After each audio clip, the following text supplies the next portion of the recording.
लिए आप आए थे, जिसके लिए लोगों ने कहा था, इसलिए तो नहीं आते कि दिल्ली में सरकार, देखिए कांग्रेस से भी बदतर हो जाता है। राजनीतिक तौर पे हिंदुत्व की तो बात करते हैं, लेकिन जब इम्प्लीमेंटेशन की बात आती है तो हम बिल्कुल कांग्रेस से भी बदतर हो जाते हैं। देखिए, हम ये नहीं कह रहे सरकार कोई ऐसी पॉलिसी बना दे एंटी मुस्लिम, हम ये भी नहीं कह रहे, लेकिन आप मुझे बताइए दिल्ली में रिंकू शर्मा की हत्या पे क्या प्रतिक्रिया है आपकी? हरियाणा में बीजेपी की सरकार है, वहां पर अगर एक लड़की तोमर को खुलेआम 4 मुसलमान गोली मार दें तो उस पर क्या प्रतिक्रिया है आपकी? आप न तो रूल ऑफ लॉ लागू कर रहे हैं, न संविधान को लागू कर रहे हैं, आप तो उन चीजों को टाल रहे हैं। भाई, नेशनल कमीशन फॉर माइनॉरिटी कैसे बना हुआ है? अगर सुप्रीम कोर्ट ने आपके यहाँ ये ऑर्डर दिया कि भाई यहाँ माइनॉरिटी हिंदू है, ऑर्डर किया है आपके यहाँ, तो लागू क्यों नहीं हो रहा? तो आप मतलब जो चीजें जिसके लिए आप आए थे, जिसके लिए लोगों ने कहा था, इसलिए तो नहीं आते कि दिल्ली में सरकार दूसरे लोगों के चेहरे अच्छे नहीं लग रहे थे। भाई, आपसे तो ये उम्मीद थी कि कम से कम आप रूल ऑफ लॉ की बात करेंगे, कि आप हिंदुओं को अपीज न करें, आप हिंदुओं को कहीं बढ़ावा न दें, लेकिन जो काम संवैधानिक है वो भी तो नहीं कर रहे ना। अगर आप 2011 का फ्रॉड सेंसस जो फारूक अब्दुल्ला एंड कंपनी ने यहां पर कराया, अगर आप उसी को मान रहे हैं तो फिर जम्मू वाले किस लिए लड़ रहे थे? धारा 370 से हो क्या रहा था? धारा 370 से कोई ऐसा तो नहीं था कि कुछ और बड़ी चीज होने वाली थी। आज भी अगर भारत का कोई आदमी यहां नहीं बच सकता तो पूरे देश में तो 3 या 4 साल का डोमिसाइल है, यहां 15 साल का क्यों है? ये किसके दबाव में?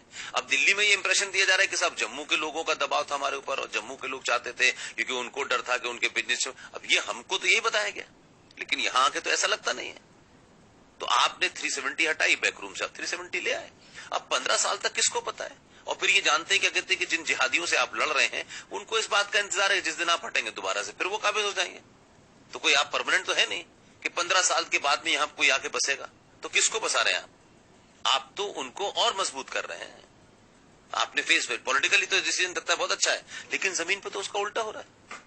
तो मुझे लगता है कि सिर्फ ये जम्मू में नहीं हो रहा, बंगाल, आसाम, पूरा कश्मीर बन चुका है। वहां क्या बदलाव हो रहा है? वहां कोई बदलाव नहीं हो रहा। चुनाव के समय के भाषण आप देखिए बड़े सेंसिटिव होते हैं, उसके बाद बात खत्म हो जाती है। तो हम राजनीतिक तौर पे हिंदुत्व की तो बात करते हैं, लेकिन जब इम्प्लीमेंटेशन की बात आती है तो हम बिल्कुल कांग्रेस से भी बदतर हो जाते हैं। पॉलिटिकली लगता है कि जैसे हम पूरे देश में देखें कि पॉलिटिकली तो मुसलमान नहीं है साहब, भारतीय जनता पार्टी किसी एक को एमपी नहीं बनाती या एमएलए नहीं बनाती, लेकिन कुल मिला के देखें अभी देश में हो ये रहा है कि कश्मीर, दिल्ली के अंदर तो सरकार, पुलिस किसके हाथ में है, लेकिन रिंकू शर्मा की मुसलमान खुलेआम हत्या करते हैं। और वहां के एमपी जो नए नए संगीतकार और सूफी उफी बन गए हैं वो कहते हैं साहब हमें सौहार्द बना के रखना है। दिल्ली के दंगे हुए, 56 लोग मर गए, करोड़ों की प्रॉपर्टी जल गई, ऑर्गेनाइज होकर दंगा हुआ, कुछ नहीं हो रहा। सिर्फ हम टच करते हैं हिंदू के इमोशंस को और भाग जाते हैं, टच करते हैं हिंदू के इमोशन भाग जाते हैं।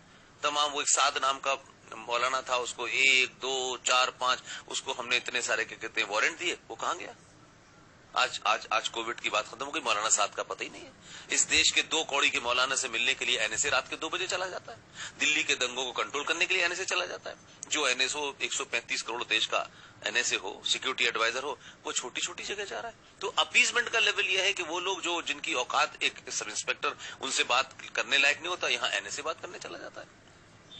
तो इससे लोगों में बड़ा गुस्सा तो है, लेकिन बात यह है कि हमारे पास ऑप्शन क्या है। और जम्मू कश्मीर की जो लीडरशिप है हिंदुओं की, वो तो निहायती इडियट है, उनको कुछ पता नहीं है, कोई लेना देना नहीं है। वो तो महबूबा मुफ्ती के पिछलग्गू बने, फाइल उठाने से ज्यादा उनकी औकात ही नहीं थी। इसलिए आप जम्मू के अंदर लाख कितनी भी हिंदू की बात कर लें, या तो कुछ काम ऐसा होता नहीं है।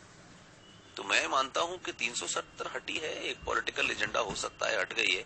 हम लोग भी बहुत सारी चीजें सुनते रहते हैं, लेकिन सवाल यह है कि आपके पास ऑप्शन नहीं है, और इस ऑप्शन न होने का लोग मिसयूज कर रहे हैं आपको कि जम्मू की कोई बात ही नहीं है, कोई लेना नहीं, कोई देना नहीं। आप यहाँ जो सिस्टम है ब्यूरोक्रेसी में, उसमें भी वही आपने एंटी हिंदू लोग बैठा रखे। अब वो कभी आप महबूबा मुफ्ती के साथ सरकार बना लेते हैं, कभी आप मुफ्ती मोहम्मद के साथ बना लेते हैं, और कभी आप जो है वो गुलाम नबी आजाद को आपको लगता है कि बहुत महान लीडर है। तो अब गुलाम नबी आजाद था तब तो यहाँ शरिया लागू हुई थी। तो ऐसी चीजों का कोई लेना देना नहीं है ना। तो ये तो जम्मू कश्मीर को मुझे लगता है डे टू डे बेसिस पे हैंडल करा जा रहा है। अच्छा, आज कुछ हो गया, चलो आज ये कर दो, आज ये नहीं कर सकते, कल वो कर दो, आज वो कर दो। तो कोई कॉन्क्रीट प्लान हो जो आपके, और पूरी दुनिया देख रही है कि साहब एक राष्ट्रवादी